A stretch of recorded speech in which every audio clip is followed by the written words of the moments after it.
오늘 보신 말씀 신명기 18장 있는 말씀입니다. 18장 19절 우리 같이 한 목소리로 읽겠습니다. 시작. 누구든지 내 이름으로 전하는 내 말을 듣지 아니하는 자는 내게 벌을 받을 것이요. 아멘. 자, 우리가 오늘 보실 말씀이 18장에 있는 말씀이 있는데 이 18장에 있는 말씀을 통해서 우리가 알고자 하는 것은 하나님이 우리의 영원한 도피처가 되신다라고 하는 말씀을 오늘 전하고 싶습니다. 하나님께서는 내 말을 듣지 아니하는 자는 하나님의 심판이 있을 것이다 라고 우리에게 말씀하심으로 말미암아서 하나님은 우리에게 두려운 존재로 여겨질 때가 참으로 많습니다. 하나님은 무서운 분, 하나님은 법을 가지고 계시고 그 법에 조금이라도 흐트러진 것에 대해서 심판하시는 분이다 라고 생각할 때가 참 많아요. 그러나 하나님께서 우리에게 법을 주신 것은 우리를 처벌하기 위해서 주신 것이 아니라 우리를 어떻게 하기 위해서 살리기 위해서 주셨다라는 사실을 여러분들이 꼭 기억하시기를 바랍니다.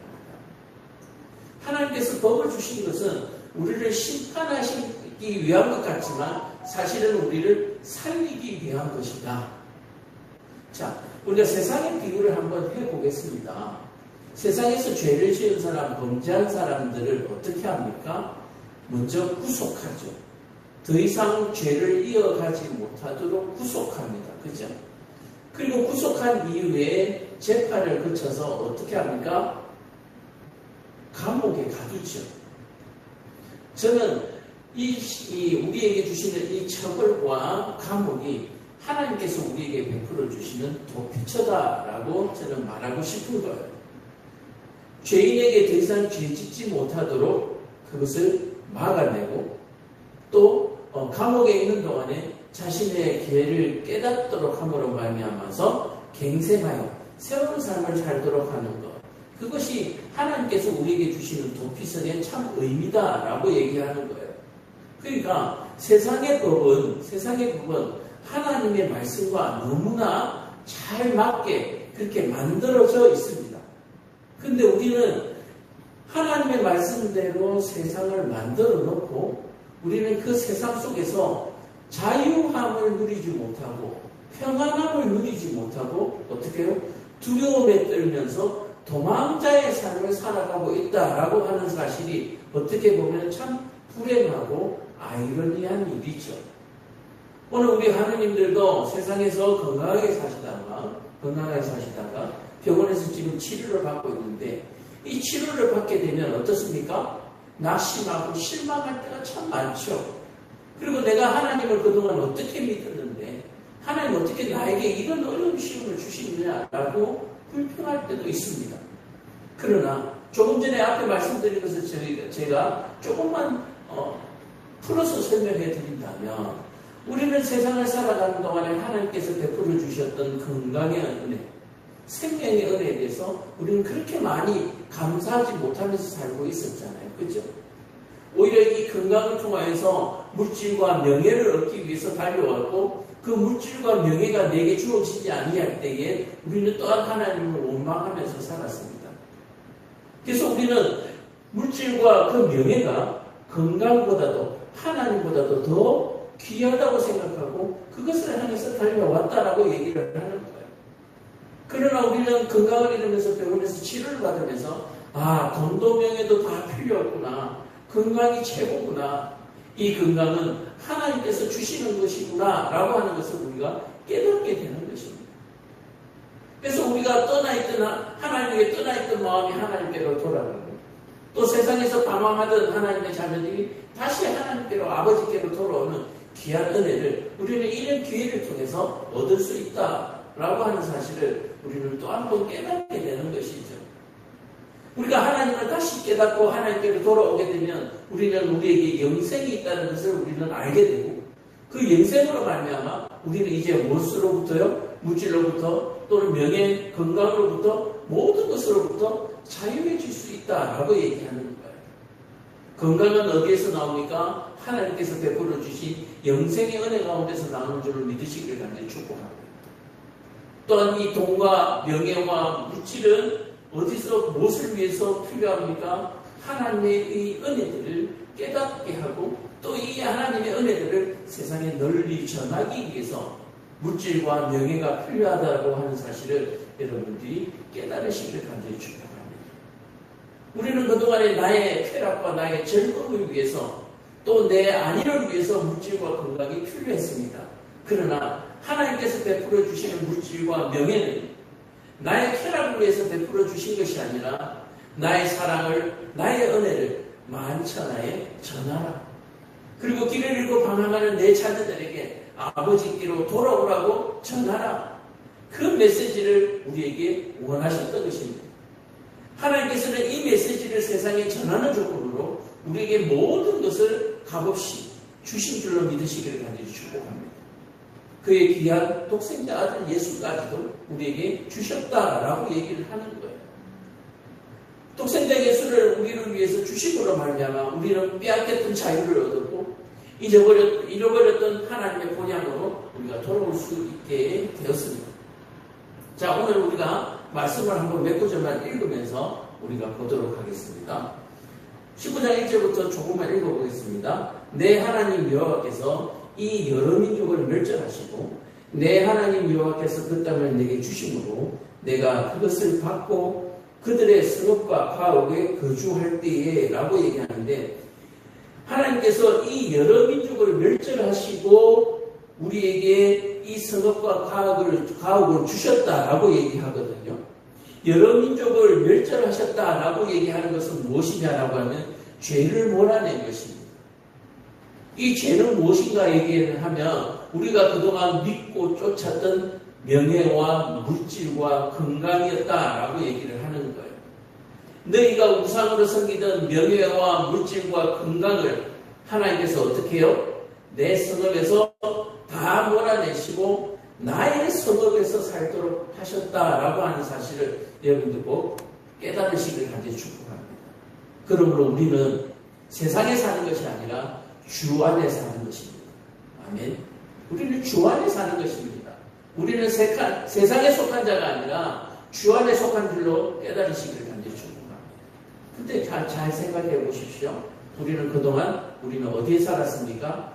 대한민국이라는 나라에 살았습니다. 세상에 속해서 살았는 거예요. 그리고 이 대한민국이 우리는 최고다라고 하면서 믿으면서 살았습니다. 근데 하나님께서 말씀하시기를 그게 아니라는 거예요. 너는 대한민국 소속이 아니라 내 소속이야. 하나님의 나라의 소속이야. 그러면서 하나님께서 모든 것을 몰아내신 것이 우리를 부르신 사건입니다. 하나님이 우리를 교회로 부르셨습니다. 우리를 교회로 부르시고 난 이후에 우리를 교회로 만들어 주셨습니다. 지난주에도 제가 말씀을 드린 적이 있는데 구약의 시대에는 교회가 하나였습니다. 하나님이라고 하는 하나님의 중심으로 한 거대한 이스라엘이라고 하는 교회가 하나였거든요. 근데 이 구약의 시대에 범죄함으로 말미암아 어떻게 됐습니까? 교회가 12조각으로 나누어졌어요.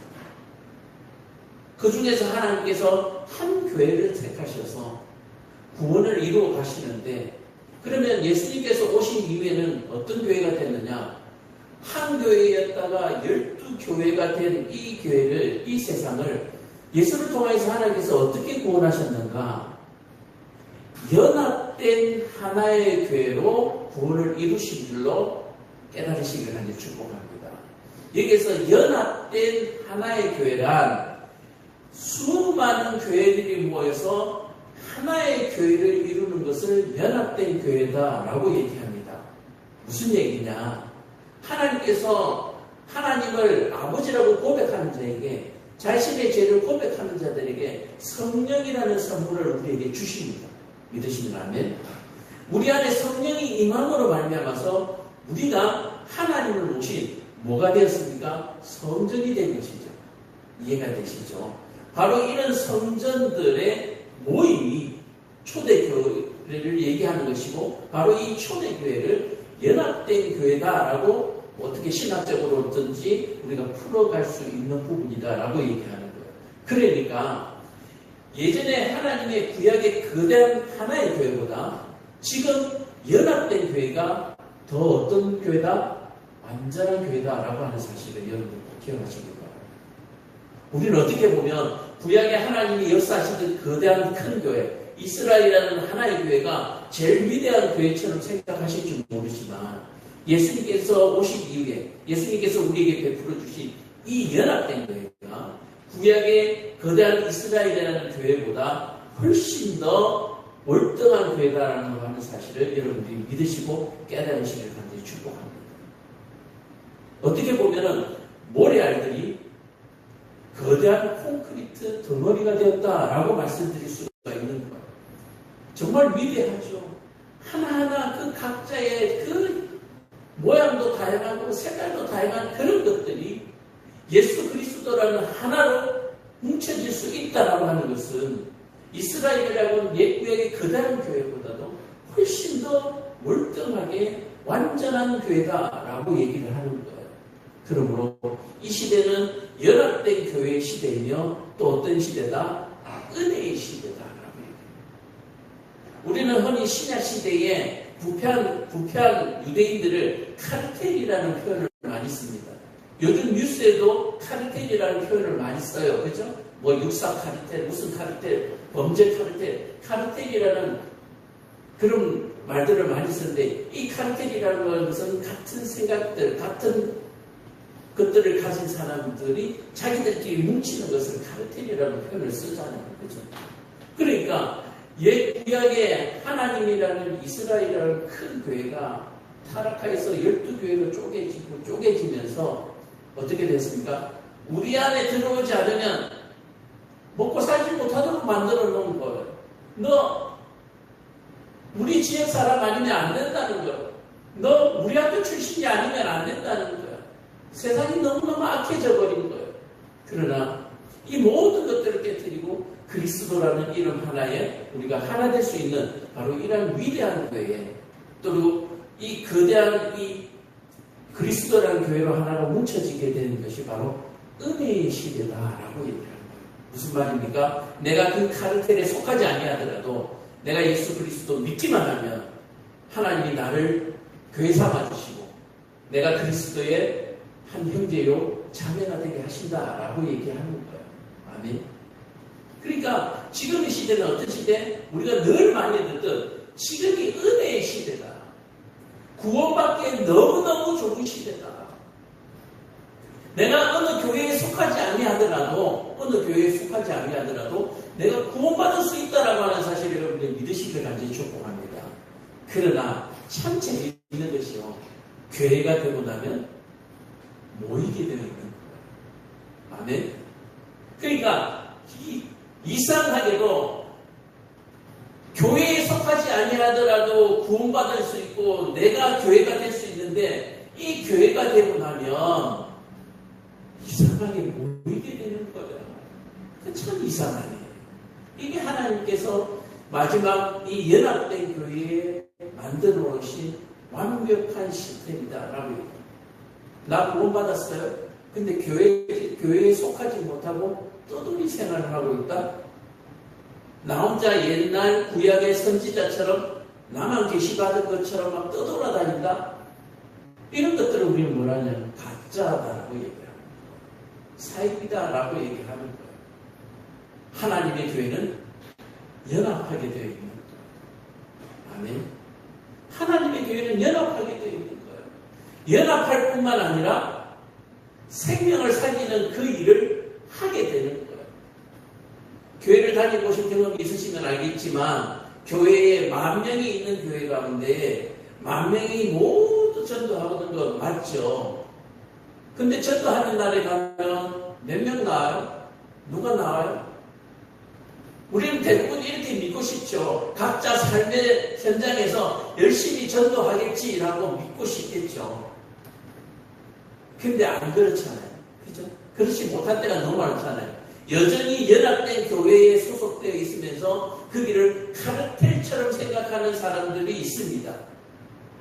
그리고 여전히 연합된 교회 속에 있으면서도 연합하지 못하고 겉도는 사람들이 많은 거예요.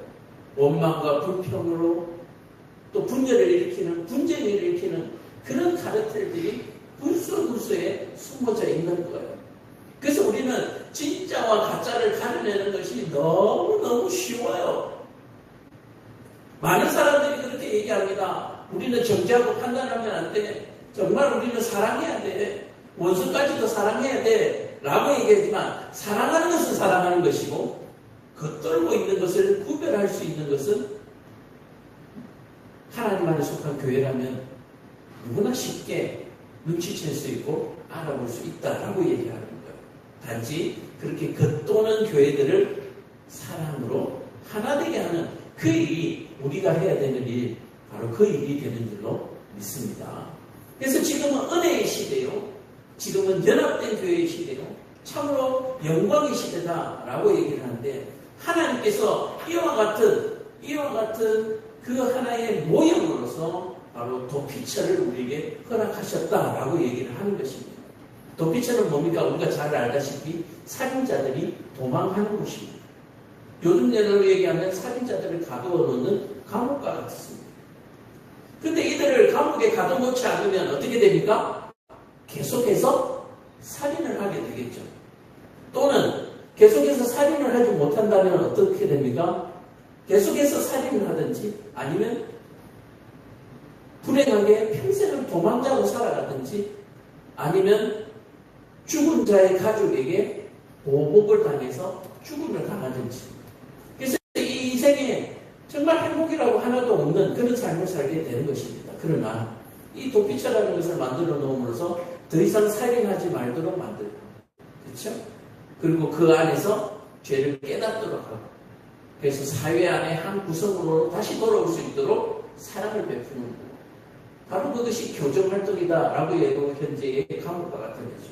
이 감옥과 같은 역할을 옛 구약 시대에 이 도피처가 담당했다라고 얘기를 하는 거예요. 그러나 심각한 죄에 빠진 사람은 역시 이에는 이라고 하는 형벌에 대해서는 하나님께서 문을 열어놓으셨다라고 하는 사실을 우리가 알아야 해요. 현 시대의 감옥도 마찬가지죠. 문을 열어놓아야 되는 거예요. 이 문을 열어놓지 않으면 법이 힘을 잃게 됩니다. 법이 힘을 가지고 있는 이유는 바로 심판의 이 권한이 있기 때문에 법의 능력이 있는 것이지, 그냥 죄의 잘잘못만 가린다면 그건 법은 힘이 없는 것이거든요. 사람을 가둘 수 있는 힘이 있어야 법이 힘이 있는 것입니다. 심각한 죄인에게 이에는 이라고 하는 형벌을 내릴 수 있어야만 강력한 법을 가질 수 있게 되는 것이죠. 그래서 이러한 법들을 어떻게 해요?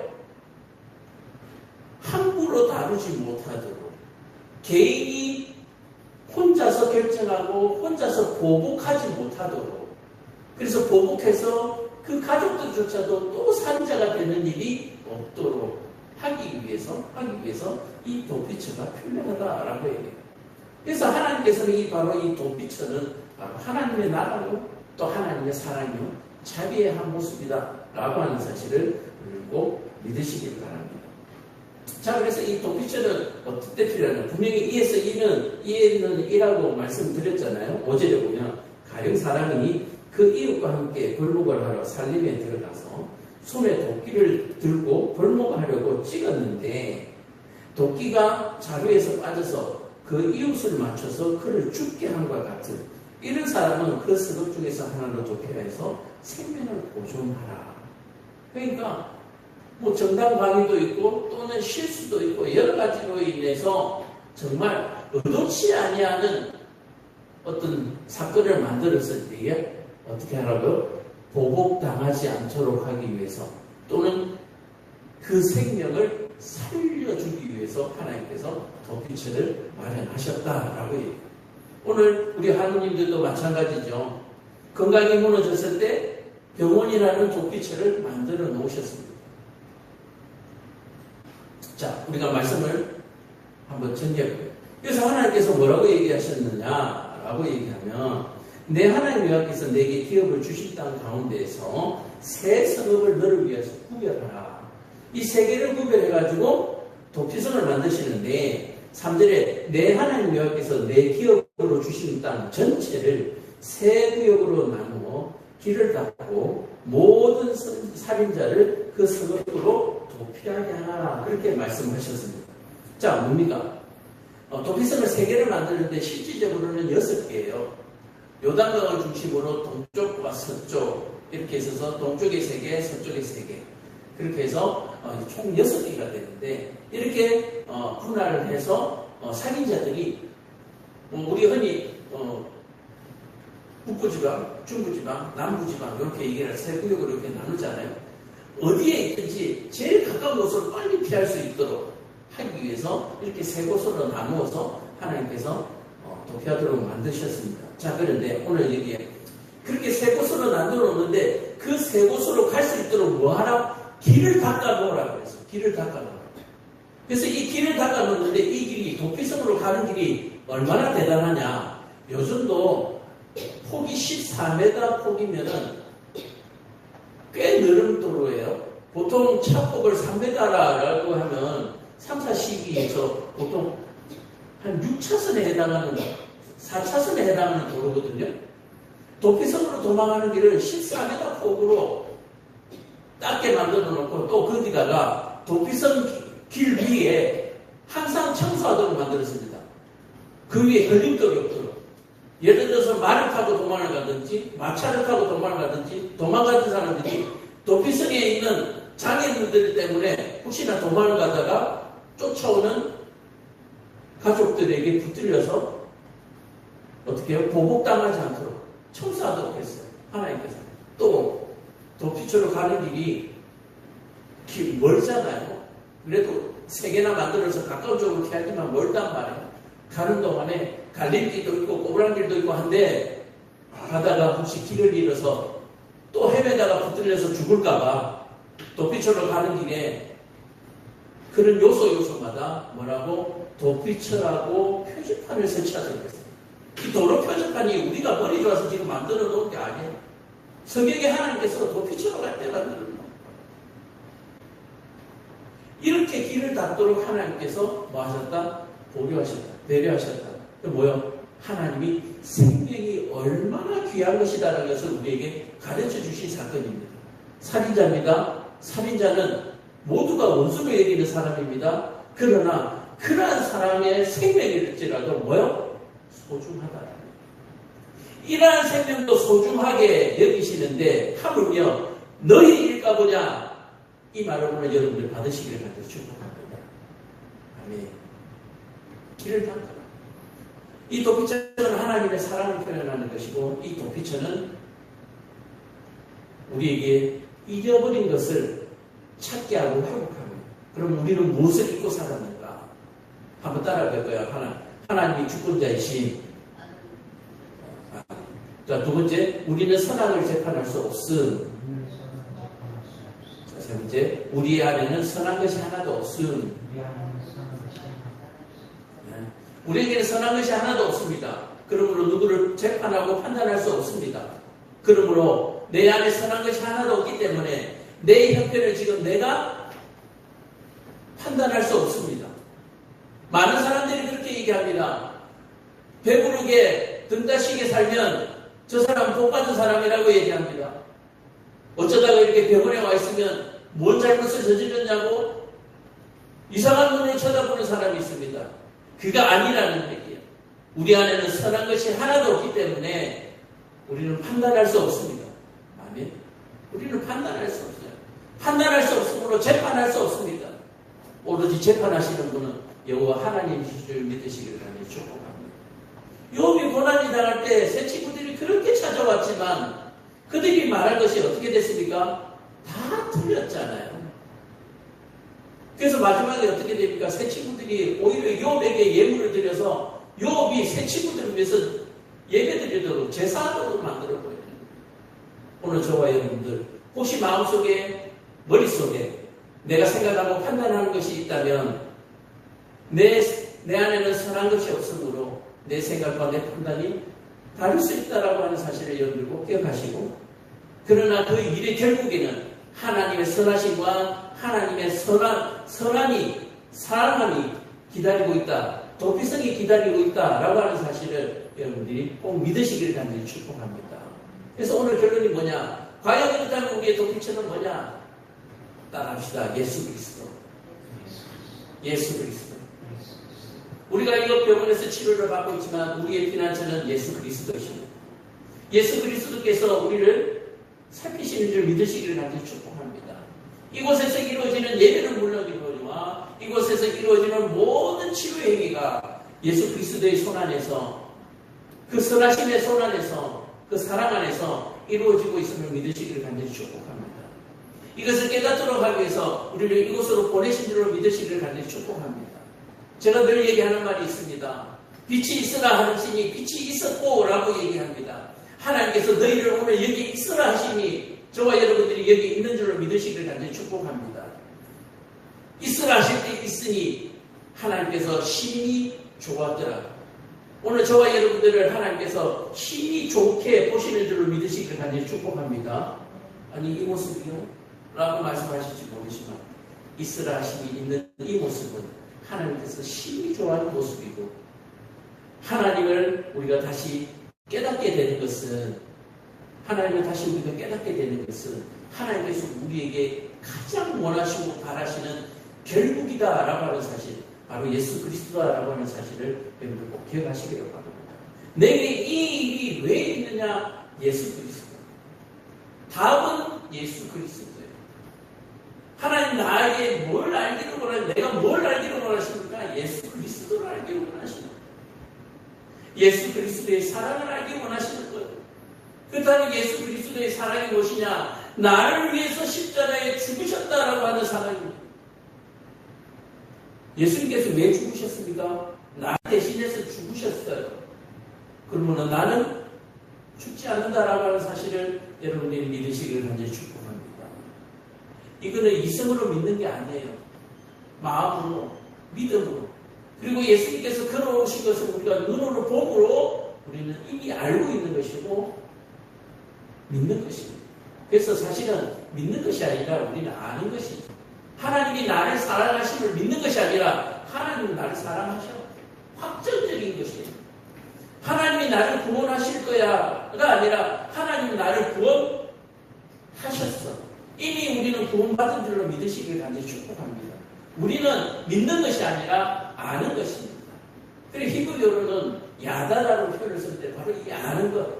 우리는 죄를 알고 하나님을 알고 그 죄 가운데서 구원받은 것을 아는 것이지, 믿는 단계는 아는 단계, 아는 단계. 우리가 전도자들을 통해서 예수 믿으세요 할 때 그때가 믿는, 그분을 믿고 따라왔잖아요. 교회에 오게 되면 그때부터는 이제 성경을 통해서 하나님을 알게 되는 것입니다. 자, 한번 여쭤보겠습니다. 하나님을 아십니까? 하나님을 믿습니까? 네, 믿습니까? 압니다. 아멘. 맞죠? 믿습니까? 나 하나님을 압니다. 이게 정답인 것 같죠? 그죠? 아멘이라는 것에 모두 포함되어 있다. 당신 하나님 믿어요? 아멘. 이게 아니라 안 믿는 사람들한테는 더 강력하게 나 하나님 알아. 나 어제 하나님 봤어. 나 매일 하나님 만나. 난 지금 하나님과 동행하고 있어. 하나님 나와 늘 함께 하셔. 아는 것이죠. 믿는 것이 아니라. 그래서 믿는 단계를 뛰어넘어서 아는 단계로 가면 세상에 그 어떤 것도 두렵지 않냐고, 세상에 그 어떤 일도 어렵지 않다라고 하는 사실을 여러분들이 오늘 아시기를, 믿으시기가 아니라 아시기를 축복합니다. 기도하겠습니다. 사랑이 많으시고 은혜가 많으신 아버지 하나님, 오늘도 하나님을 알게 하시고 또 하나님을 기뻐하게 하시면 참으로 감사합니다. 우리가 사는 날 동안에 또 우리 하나님들이 이곳에 치료하는 동안에 하나님을 더 깊이 알아가게 하시고 날마다 행복하게 하시고 날마다 즐겁게 해주시고 날마다 내가 알고 있는 하나님을 내 이웃과 내 친상에 가르쳐 줄 수 있도록 주님 힘주시고 역사하여 주시옵소서. 예수님 이름 받들어 기도합니다. 아멘.